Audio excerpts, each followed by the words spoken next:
सातारा जिल्ह्यामध्ये हिंद केसरीची स्पर्धा प्रथमच होत आहे. सातारा शहरवासियांना ही फार अभिमानाची बाब आहे आणि ही जी स्पर्धा सातारा शहरामध्ये होणार आहे, या स्पर्धेला सातारकरांनी बहुसंख्येने छत्रपती शाहू स्टेडियम या ठिकाणी उपस्थित राहावे.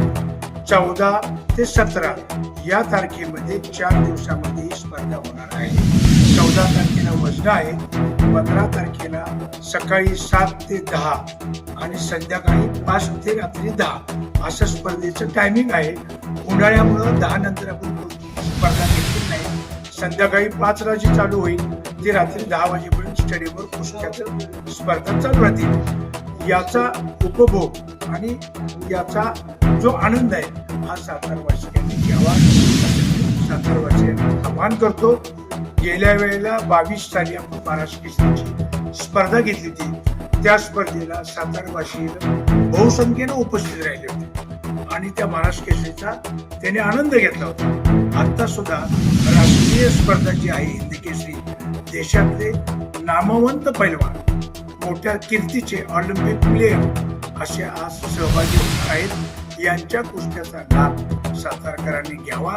सातारा जिल्ह्यातल्या सर्व कुस्ती शौकीनांनी हजेरी लावून त्याचा आनंद घ्यावा असं मी जाहीर आवाहन करत आहे.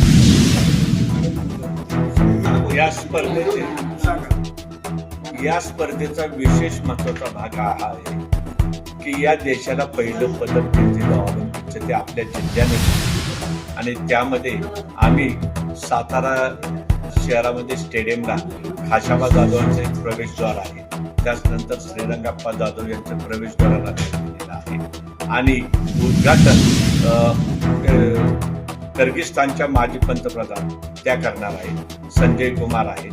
त्यानंतर तुमचे दीनानाथ सिंग पैलवान आहेत. महाराष्ट्रातले सगळे हिंदी केसरी, जिल्ह्याचे कलेक्टर साहेब आहेत, जिल्ह्याचे DSP आहेत, सातारा शहराचे नगराध्यक्ष, त्यानंतर CO आहेत, ही अधिकारी मंडळी आणि समारोपाला आपले राष्ट्रीय नेते शरद पवार साहेब आहेत, त्यानंतर देवेंद्र फडणवीस साहेब आहेत, त्यानंतर एकनाथ शिंदे साहेब आहेत, सुनेत्राताई पवार आहेत आणि जिल्ह्यातले सर्व लोकप्रतिनिधी, आजी माजी सर्वजण यांनी स्वेच्छेने फोन करून दीपक बाबूंना मनापासून धन्यवाद हजर राहण्याचं त्यांनी मान्य केलं.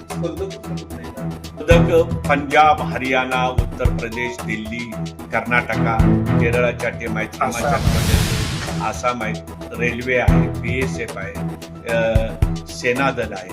असे हे सगळे महाराष्ट्राचे तर आपले 3 संघ आहेत, पुरुष आणि महिलांचे. संयोजक असल्यामुळे आपल्याला एक संघ 4 आहेत, जिथे जे सहयोग आहेत ते, तेव्हा आपल्याला 2 टीमच्या ऐवजी त्यांनी 3 टीम, साधारण 12 आपल्या इकडे महाराष्ट्र केसरी. आणि स्पर्धेमध्ये एखादा चांगला मल्ल असेल की ज्याची एंट्रीला येतात त्याला काय असेल त्याला वाईल्ड कार्ड मधून येऊ शकतो. म्हणजे आपले काही जर एखादा मोठा पैलवान असेल, शेरा गुर्जर वगैरे चालता त्याला वाईल्ड कार्ड मधून तो येणार.